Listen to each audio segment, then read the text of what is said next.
Please get your Bibles. Magandang umaga po. Good morning. Our text is found in the book of Daniel.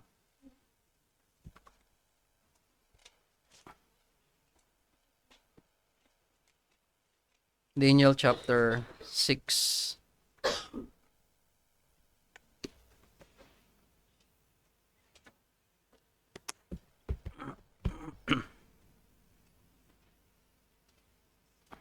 And we are going to read verse 10. Nandiyan na po kayo? You're there? Okay, let's read this all together in our King James Version. Ready, now begin. Now when Daniel knew that the writing was signed, he went into his house, and his windows being open in his chamber toward Jerusalem, he kneeled upon his knees 3 times a day, and prayed and gave thanks before his God, as he did aforetime. Let us pray. Heavenly Father, we thank you and we praise you continually for our worship. We pray, Lord, that you would help us at this moment as we listen once again to your words, your precious words. Help us to understand them and help us to apply them. Guide us through your Holy Spirit. And we pray, Father, continually for you to protect this place with your mighty power and your holy angels. We entrust to you everything, and all the glory be to you alone, now and forever. In Jesus' mighty name we pray. Amen. Please take your seat. The title of the message this morning is Dare to be like Daniel in your life of prayer. Dare to be like Daniel in your life of prayer. Usually January is our prayer month, and that is, as your prayer coordinator, ay isa po ito sa aking, as a pastor, this is one of my personal focus. As a Christian, yes, but isa po ito sa priority ng isang lingkod ng Panginoon. If you read the book of Acts, sabi ni Peter, we are not to focus on the, administrations, but Peter says, we need to devote ourselves to prayer and preaching. So yan po ay isang responsibilidad na dapat malaman ng isang pastor o ng isang leader sa simbahan, the elders, the deacons. And beloved, prayer is very important to a church and to a believer.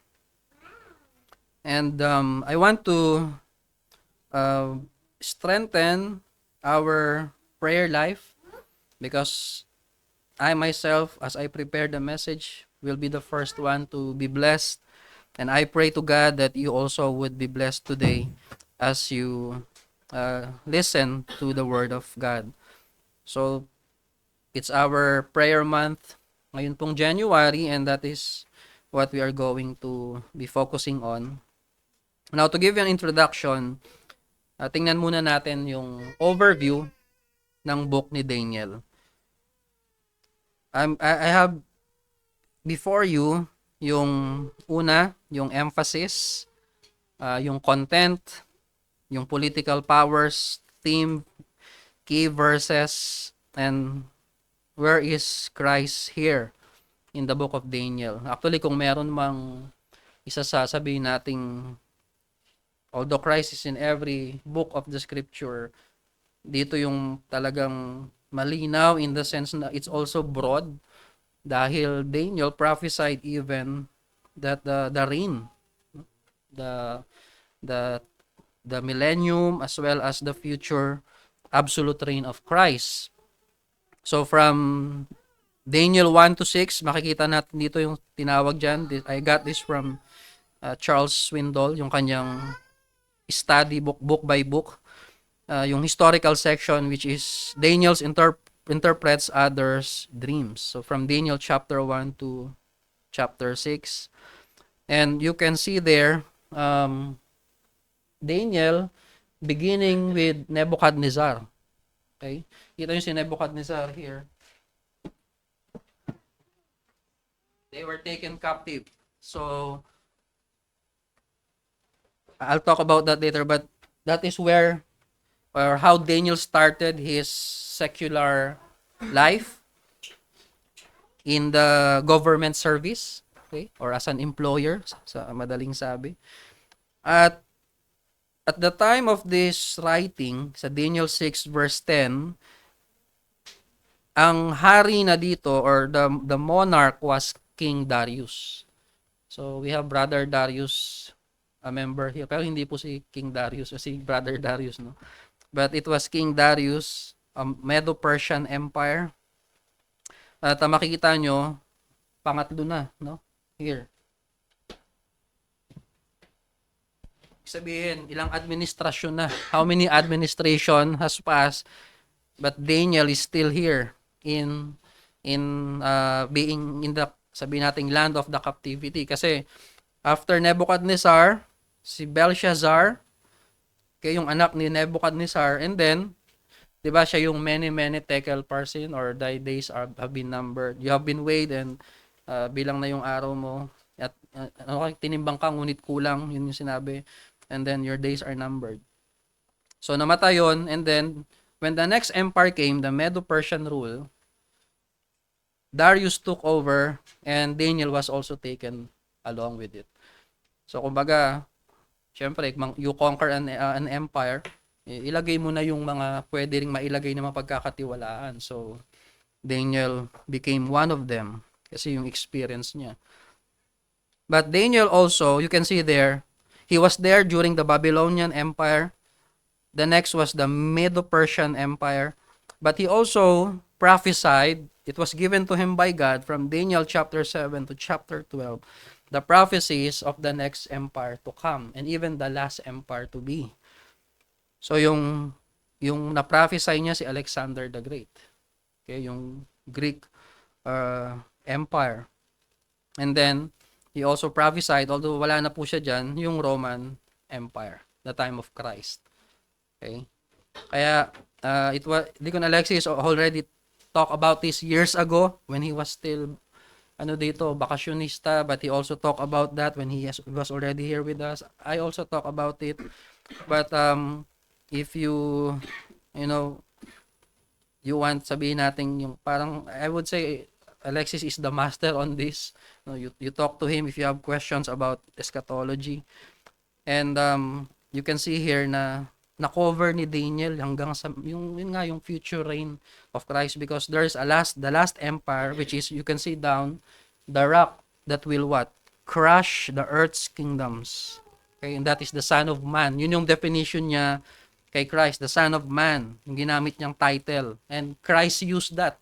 Diba? So, ibig sabihin siya yung fulfillment. Tinawag yun, the Son of Man, Christ himself. It's like Christ telling, I am that one, the Son of Man that was prophesied or mentioned in the book of Daniel. And he was the coming Messiah, or he is the coming Messiah that will be crucified. So, that is an overview of this book. And the theme is God's sovereignty over kingdoms and his unfolding plan or plans for the future. Okay. So ang Panginoon, he is ruling sa ating constitution. That is natin yung tawag mo sa ganun. Ano ba yung panimula ng ating constitution? Preamble. Yes, the preamble. 'Di ba ang Philippine Constitution may preamble? Ganon din sa atin, sa church natin, in our constitution, we have this preamble that God is ruling and overruling all the affairs of this life. So ang Panginoon ay hindi lang sa kanyang church, kundi malawak ang kanyang coverage ng rulership. Even these empires, yung seemingly, di ba? Kaya we should not be totally frustrated in a way, or, do things our own way when it comes to politics or those people who are corrupt, because they will have their day of reckoning. May araw sila sa Panginoon. And God uses even, makikita natin dito, these are wicked ruler, some of them or most of them, but God has a good purpose for it. Why was the Israelite taken captive? Because they abandoned God. They forgot God. They have disobeyed God, and so they were taken into captivity. And talking about Daniel, from the time that I attended church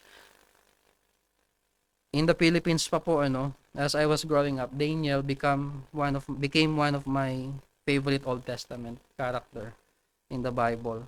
And also, on a personal level, he is one of my heroes. heroes in the faith. I personally admire Daniel, and in a way, being inspired by his life, I would like to follow his manner of life and his faith, particularly when it comes to his prayer life. And that is what we are going to focus. Now, let's go to the second part. I'm going to give you the background of our text in Daniel chapter 6, verse 10. So sabi sa Daniel, dyan sa Daniel 6 verse 10, pero again, I'm gonna give you the background. How did Daniel end up in that situation, and why was he there in the empire of Darius or the Medo-Persia? Let's look at Daniel chapter 1, verses 1 down to verse 6. So yung introduction kanina, now let's look at the background. In Daniel chapter 1, verse 1 to 6. In the third year of the reign of Jehoiakim, king of Judah, came Nebuchadnezzar. Yung kanina nakita niyo in the slide, Nebuchadnezzar was the first. That is, sabi diyan, king of Babylon unto Jerusalem and besieged it. When you look at Wikipedia, they besieged Jerusalem for more than 2 years. I think it was 30 months or 38 months. 30 months, yes. So they bombarded Jerusalem. They've surrounded Jerusalem. In the history of our world, this is written that they have surrounded Jerusalem and besieged Jerusalem for 30 months. Sorry, 30 months. Did I say years? It's 30 months, for more than 2 years.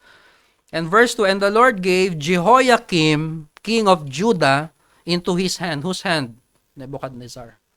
So you see there the sovereignty of God, even in this kind of situation, that God allowed Jerusalem to be captured and to be given to Nebuchadnezzar, the Babylonian Empire, with part of the vessels of the house of God, yung mga kagamitan sa loob ng simbahan, kinuha rin niya, which he carried into the land of Shinar, to the house of his God, small g, small o, small d, and he brought the vessels into the treasure house of his God. And the king spake unto Ashpenaz, the master of his eunuchs, that he should bring certain of the children. And I want to tell you the Hebrew word of children here is ben, B-E-N. Diba sa Arabic bin? Diba? Muhammad bin Zayed. Son or children. Okay? The Hebrew word is ben. Now, let's continue.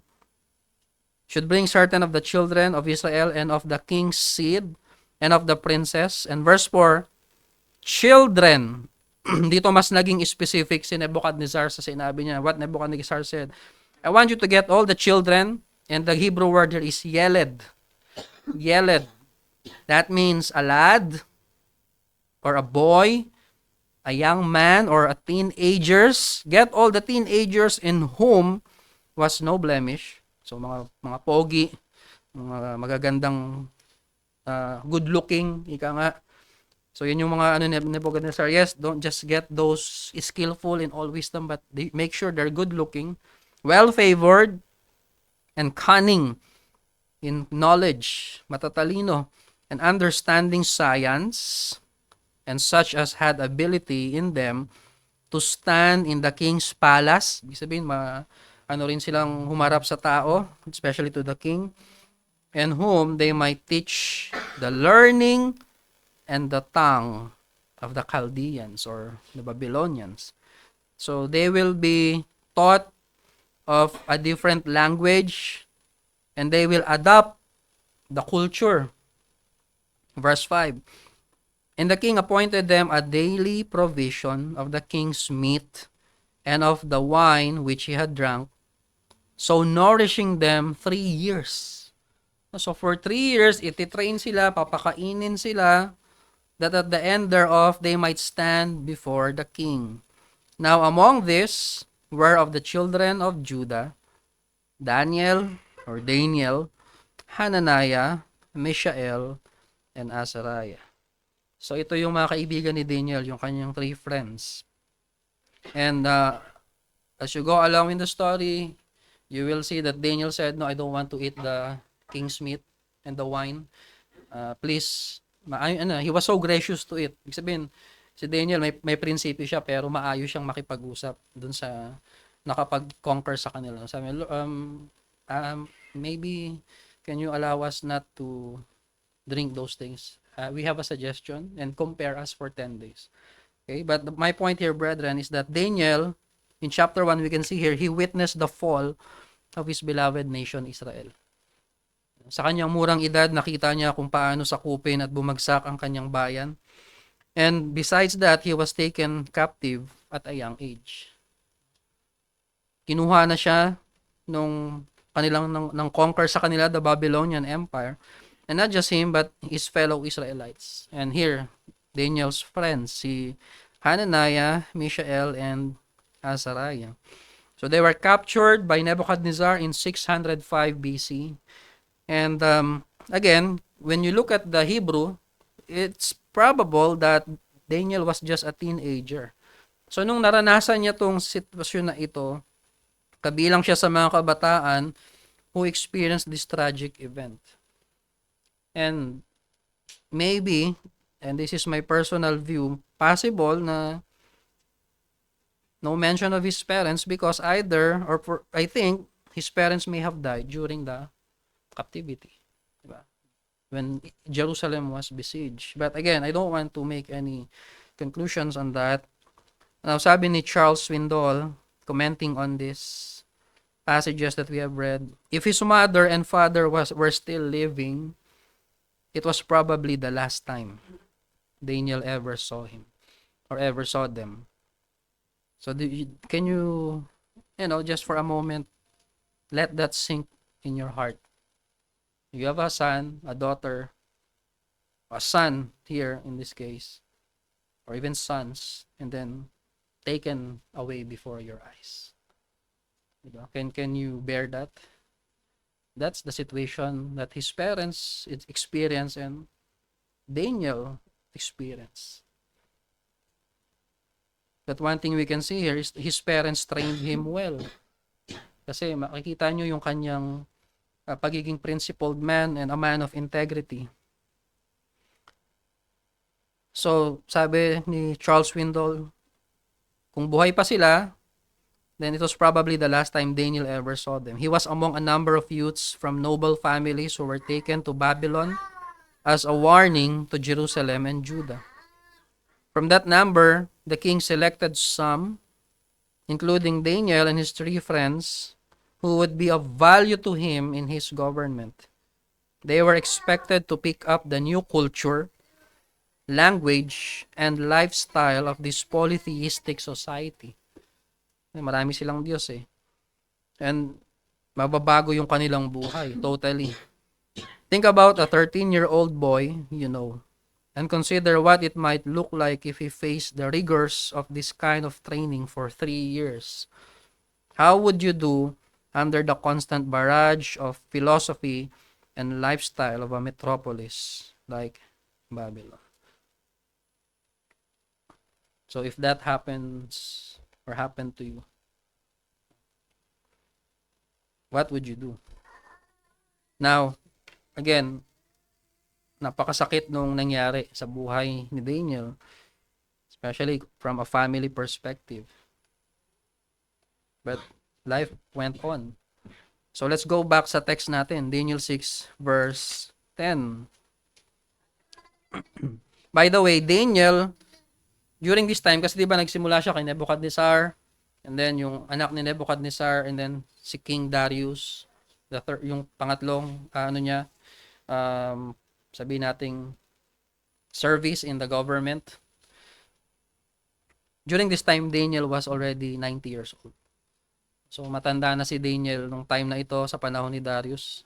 Ilang administrasyon ba naman? At alam naman natin, kings do not rule for 6 years like in the Philippines, 4 years for example in the US, for two presidents. Kings reign for as long as they live. Or if maybe something happened, magkaroon ng revolution, then they would be thrown away. Pero alam natin, kings reign for long. Hindi yan maiksi. And so you can imagine Daniel here in his 90s, talagang tuloy lang ang buhay, no?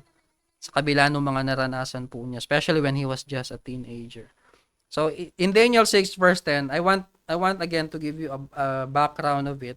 Begin with Daniel 6 verse 1. So here we can see, I'm just gonna sabihin natin make it quick. What happened was King Darius divided the kingdom into 120 provinces. Okay? He ruled even all the way up to India. From Ethiopia, or sabi nila that's the modern day, I think Sudan, and to India hanggang, I think that's Pakistan now. So that's the provinces that he divided, and then the governors were accountable to 3 presidents. Okay? So si Daniel, isa siya sa mga presidents, and so the king could administer the kingdom efficiently and effectively. Kasi mahirap po yun, no?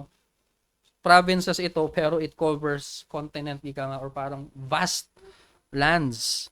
So nag-appoint si Darius, yung kanilang king, ng mga someone to govern it, or governors. And in verse 3, you can see there that Daniel, he proved himself to be more capable. Mas magaling siya, yung performance niya, and because of his great ability and skill, yung hari, King Darius, thought of, maybe I'll put him over the entire empire.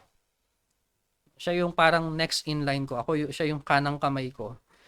And in verse 4, you can see there, this made the other presidents and governors very jealous. So, nagselos sila. Grabe parang hindi kami papayag niyan. So what they did, they tried to find fault in Daniel, or with Daniel. Hinanapan nila ng butas. They tried to find a way, or what negative things they can find about Daniel, but they failed.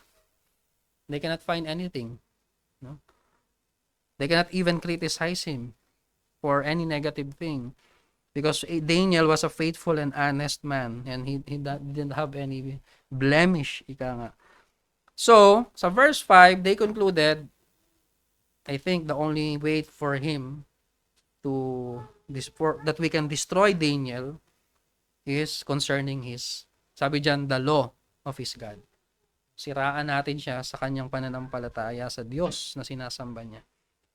And so, on verse 6, yung mga nagpa-plot sa kanya ng masama, lumapit na kay King Darius. Okay, ito na yung plano punta na tayo kay King Darius. Sabi pa nila, King Darius, live forever, or mabuhay ka. Okay?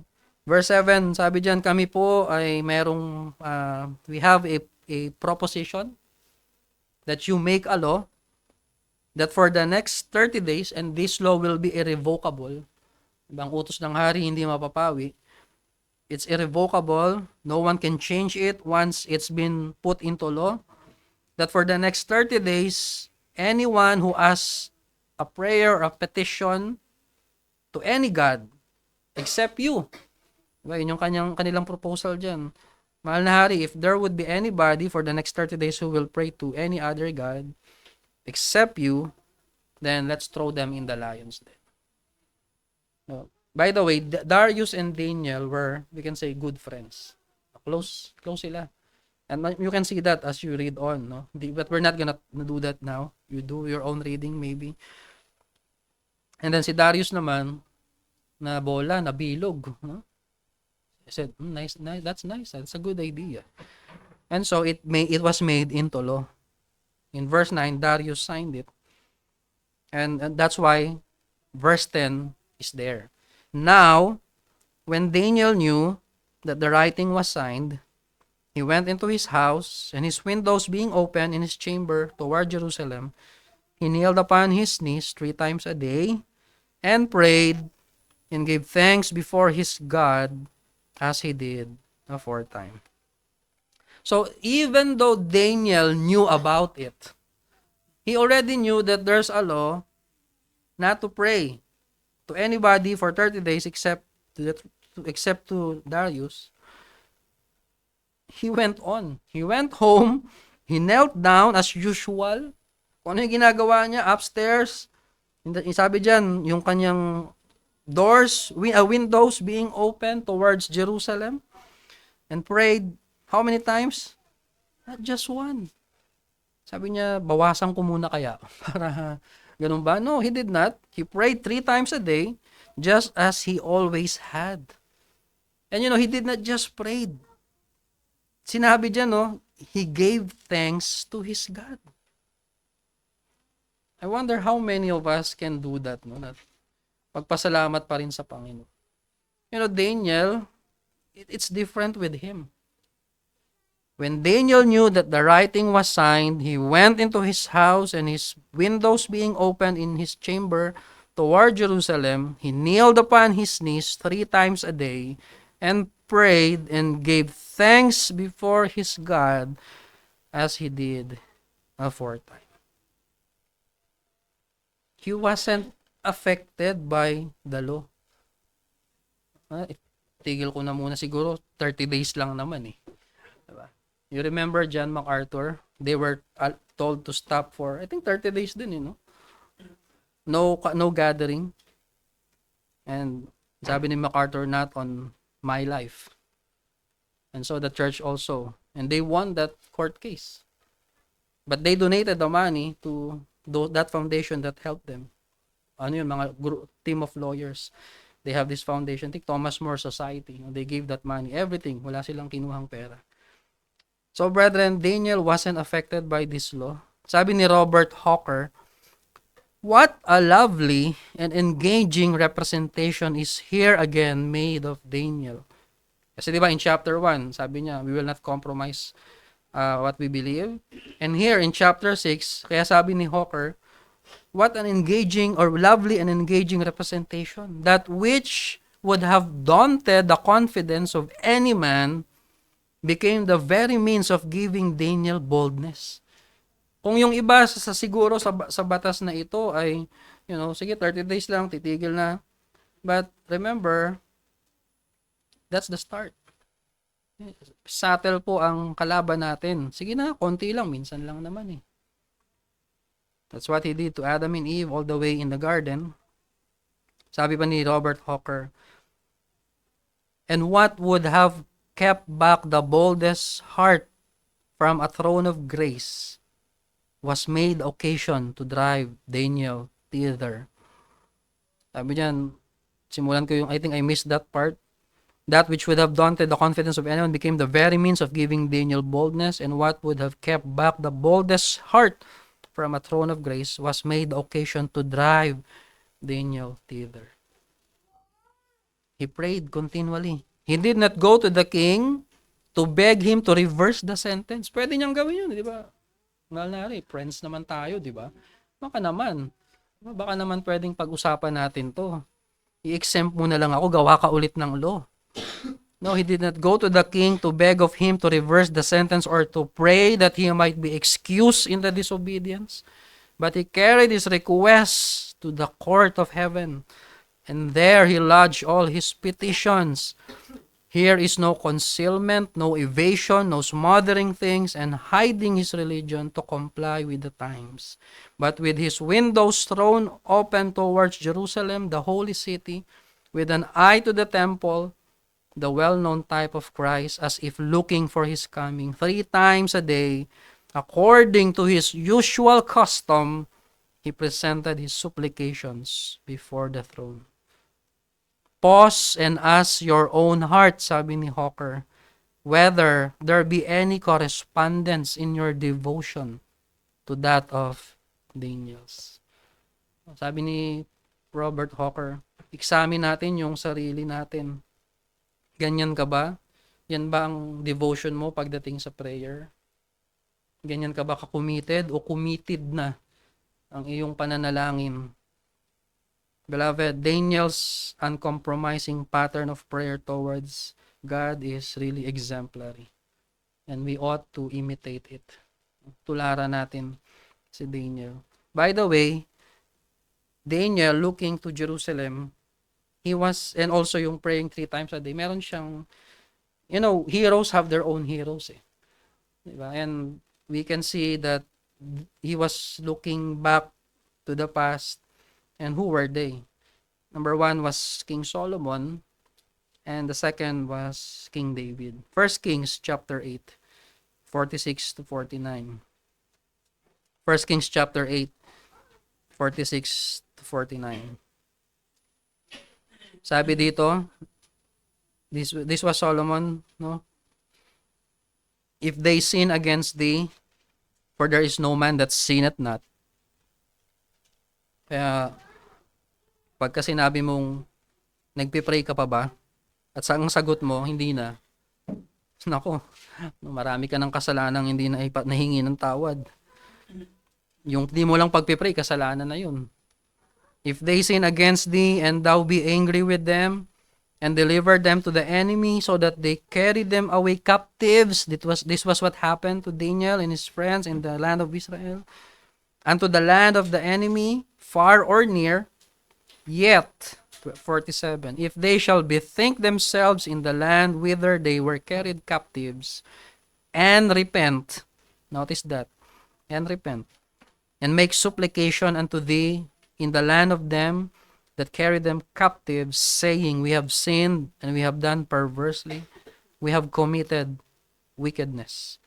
And so, verse 48, return unto thee with all their heart, and with all their soul, in the land of their enemies, which led them away captive, and pray unto thee toward their land.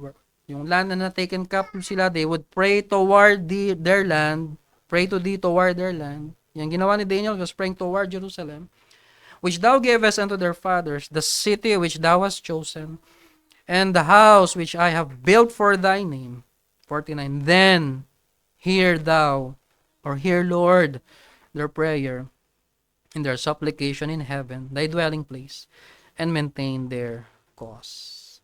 Panginoon, dinggin mo kami as we pray and pray towards facing Jerusalem, our land. So, dyan kinuha ni Daniel yan, and kay King Solomon. And in Psalms 55, 16 to 17, yung pattern ng prayer niya, 3 times a day. Okay? 3 times a day he would pray. Ito yung he devote his, sabi natin talagang enough time communing with God. But remember, Daniel was not just praying 3 times a day, because we can pray even in any position. We are driving. Diba? When you're driving, you close your eyes. Hindi po. No, you do not close your eyes when you're driving. No? There was a time when one brother, we were going somewhere, and sabi ko, Brad, let's pray. Sige, pikit ka muna. No? So nagulat siya, Pastor, hindi, I'm just kidding. No? Just go driving, just listen to our prayer. Kumbaga, don't think that Daniel was just praying 3 times a day. It's like prayer can be anytime and anywhere. So that's the point. The point here is that he was kneeling 3 times a day. Yung position niya, yung pinaka-emphasis doon. He don't just pray, but he was kneeling to God. He was crying out to God. He was also giving thanks to God. And so in Psalms 55, 16 to 17, as for me, I will call upon God, and the Lord shall save me. Evening and morning and at noon will I pray, and what? Cry aloud, and he shall hear my voice. So evening, morning, and at noon, Daniel prayed to God. That's his habit. That is his holy habit. Now, there's another Christian author who said of Daniel, sabi niya, Daniel was a man who exhibited such discipline or disciplined consistency when it came to prayer.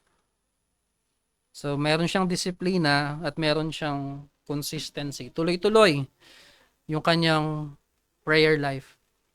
He clearly prayed whether he felt like it or not. There were probably times when he got up from his knees, really blessed, and other times when he left fleeing or feeling really flat. But he kept on. He prayed, and he prayed, and he prayed, no matter what the circumstances. That's discipline. Kailangan natin ng disiplina sa buhay natin eh. At maraming Kristiyano walang disiplina sa prayer.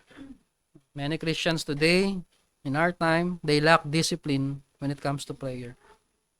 When a crisis hit, it didn't create Daniel's discipline lifestyle. It revealed it. Yung iba kasi, naku po, may batas na naman, ganito, ganyan. Sige, mag-pray na tayo, di ba? Mag-fasting na tayo. Ganun yung nangyayari. Magpapakatino na ako, Lord. Magpe-pray na ako palagi. I'll pray, Lord, this time. Because of this, no, help us. Daniel, he wasn't like that. Daniel didn't create his disciplined lifestyle. It revealed it. He continued in prayer just as he had done previously. Sabi niya, if we want to live for Jesus when we're under pressure, our prayer lives must be consistent. Yung iba kasi madaling magtampo sa Diyos eh. Hindi naman dininig ng Lord. 5 years nang pinagpipray. 10 years nang pinagpipray, wala pa rin. We must regard prayer as a fundamental element of our faith, not merely a nice supplement. Baka naman yung kakapray mo, wala kang faith eh. Malabo to. Nagpipray, Lord, help me. Pero Lord, at the back of your mind, you're saying, it's impossible. My boss is this. I have only this kind of resources, etc. You don't have faith. We lack faith, beloved. And so, I beseech all of us, dare to be like Daniel in your prayer life, in our prayer life, in our life of prayer. So how do we do that? Learning from these insights. Number 1, prayer can become your natural reaction to every crisis in circumstances through consistent personal discipline. Prayer can become your natural reaction to every crisis and circumstances. Kahit na simple lang yan. It may be simple, but you pray for it through consistent personal discipline. Diba? You know me. I think it was Frank who would always sometimes tell me, si Pastor pati pag papagupit pinagpipray. Yes. And I do that. Baka mamaya mas masugatan ako dito eh. Or biglang hindi nasunod yung dapat na gawin. We even pray for small things, beloved. While I was preparing this message this week, and even the message last prayer meeting, I got into a problem. I was about to print my message, but the printer was not working suddenly. Sabi ko, ang ganda talaga ng timing nitong mga to minsan, no? Yung mga technology. Kung kailan mo kailangan, doon sila magkakaproblema. So what I did, I'm an IT, I know hardware, but you know what? It wasn't working. My skills were not, helping the problem. And then I was preparing the message. Sabi ko, ayaw nga pala, sabi pa nung preaching ko. Dapat pa ipag-pray, Lord. So I prayed, Lord, help me. Sana maayos kasi mag-worship na kami. And then, suddenly, naayos yung printer. Nakapag-print. And then, it happened again. This time, talagang tinawag ko na si Gab. Gab, meron ka ba diyang printer cable? And then, I had a lot of, time doing it. And again, the Lord reminded me, we pray first. So, I prayed, and then, the good thing, when I prayed during that time, natandaan ko, and I was able to really troubleshoot what is the root cause of it. So, beloved, that's my personal experience as I was preparing this message. Dapat, yung reaction mo sa prayer, hindi ka, na-stress ka na, tawag ka kay ganito, tawag ka kay ganyan, di ba? O kaya, punta ka kay ganito, punta ka kay ganyan, di ba? Or post ka sa social media, ang hirap ng buhay, bla bla bla, kung ano-ano pa. Ang natural reaction dapat natin, to pray. Hindi yung, ang natural reaction natin, to be stressed and to be distressed. Brethren, I include myself on that. We are to dare to be like Daniel. Let's be like Daniel, beloved, in our life of prayer. Any circumstances, any crisis, consistent personal discipline until it becomes our natural reaction. Number 2, devote a time each day to pray and give thanks to God no matter what situation you are facing and going through.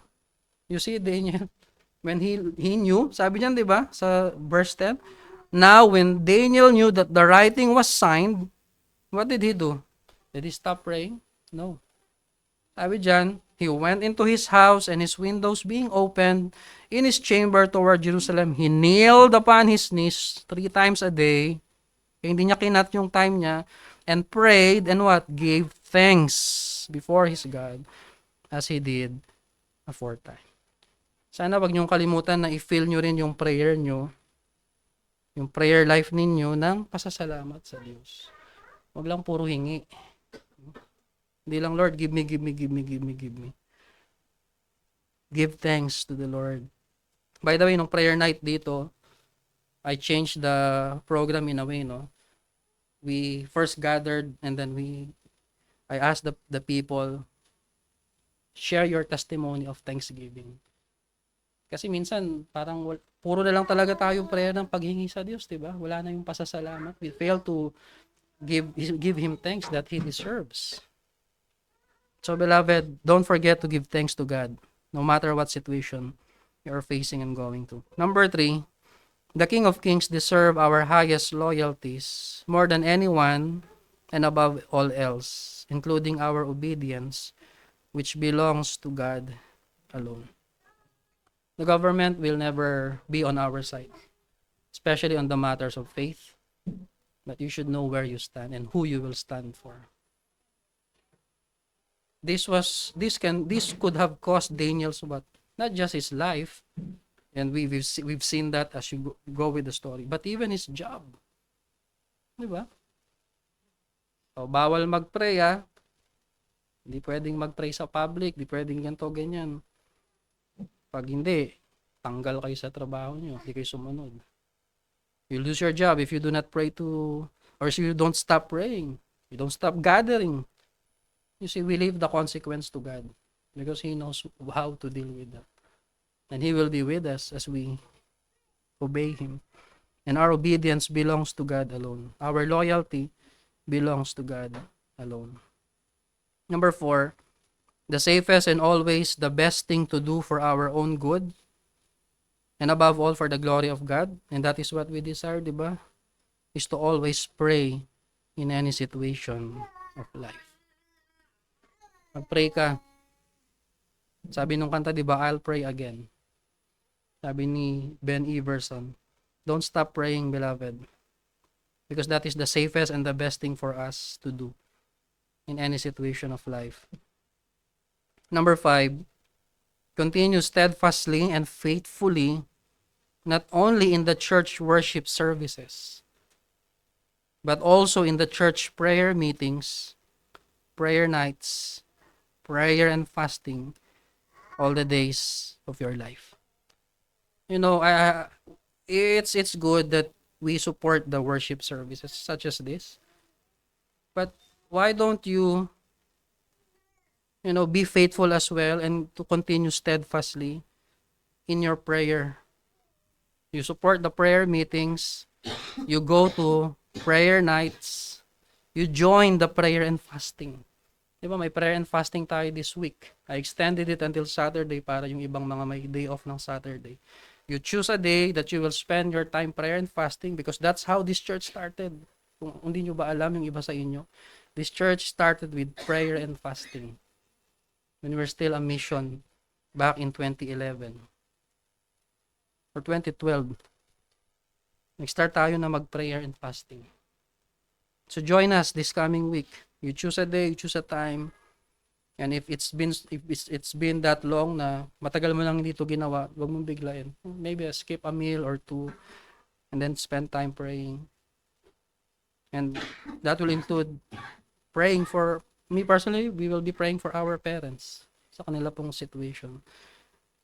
So join us, beloved, in our church prayer meetings, prayer nights, prayer and fasting all the days of your life. Hanggat buhay ka, manalangin ka. Manalangin ka ng personal, manalangin ka na kasama ang mga anak ng Diyos. Eh, Pastor, bakit sila hindi matter? Forget about them. Hindi naman sila ang dahilan ba't ka nagpipray, di ba? It's God and God alone. And we want God to be glorified. Number 6, dare we not say to God, that we are so busy and have no time to pray privately and together as a local body of Christ, because whatever we sow, we will also reap. Mag-ingat ka kasi whatsoever a man soweth, that shall he also reap. Wala kang prayer life, wala kang pakialam sa prayer, wala kang pagpapahalaga sa prayer, or you are not disciplined in your prayer, kung nagpe-pray ka man, para kang up and down, you don't have consistency, you will sow that, or you will reap that. Aanihin natin kung ano yung ating itinanim.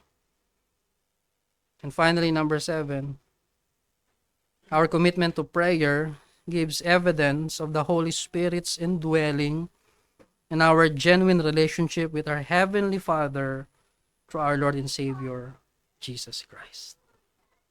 Yung tunay po kasing Kristiyano, a genuine believer, it's not an option to pray.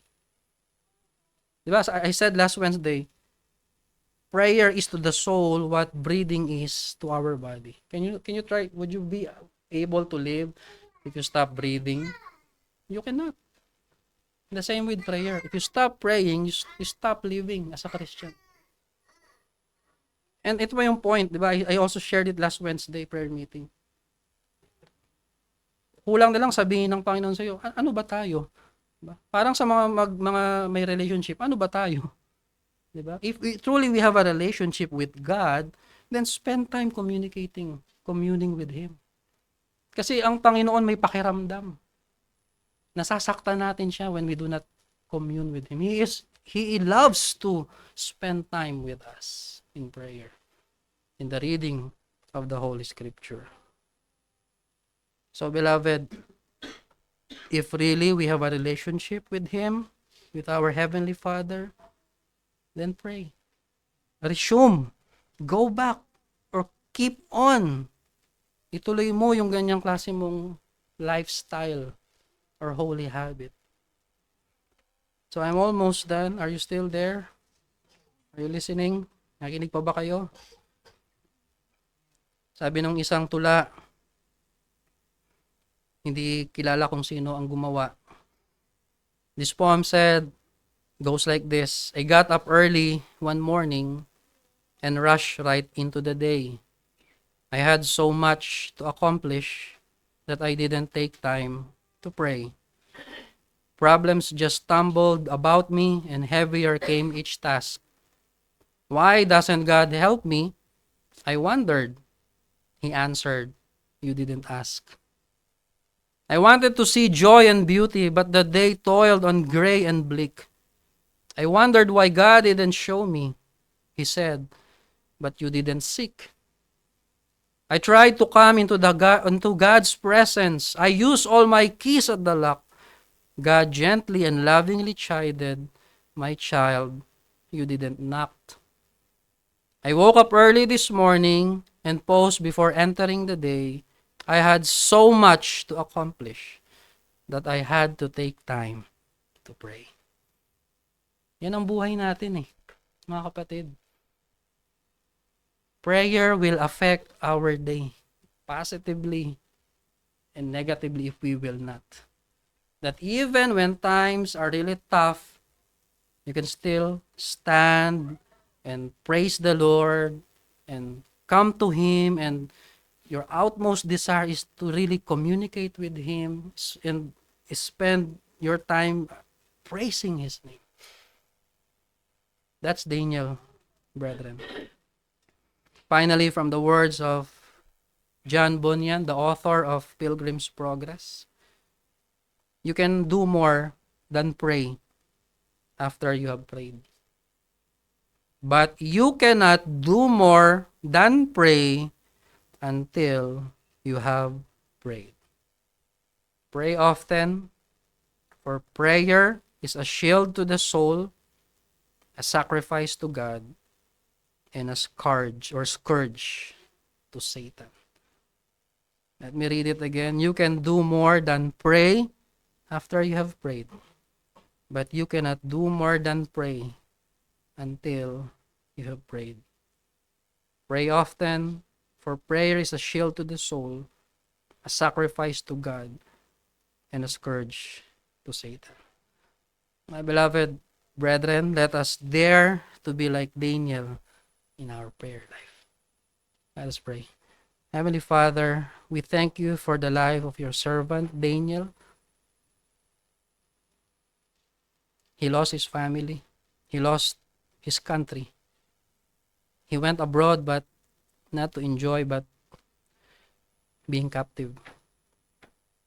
Being an official from a government who have taken away his family, his nation, taken him away from his God, from the temple of the Lord, away from Jerusalem. And yet, we see his faithfulness, his boldness, especially when it comes to being disciplined in prayer. Father, I pray that you would make us also like Daniel, men and women in this church, young and old, to be devoted like Daniel in our prayer life. Oh Lord, make it happen to each and every one of us, your people here who are members and fellow believers. And may we do it not for the praise of men, but for the good of our souls, and most importantly, for the glory of your name. For that is our desire now that we are in Christ. This is our heart's desire, the glory of your name. We only have a short life to live here on earth. May we be faithful in this regard. Whatever the situation, whatever the circumstances, good or bad it may be, or even worse, may we become men and women who are prayerful, devoted unto you and to you alone, for you are everything to us. You are our God. You are our Creator. You are our Redeemer. And you will hear us in our prayers. Your kingdom come, and your will be done in our life here on earth as it is in your kingdom in heaven, as we devote ourselves in prayers. Again, Father, all the glory be to you alone, now and forever. In Jesus' mighty name we pray. Amen. Thank you, church. May God bless you.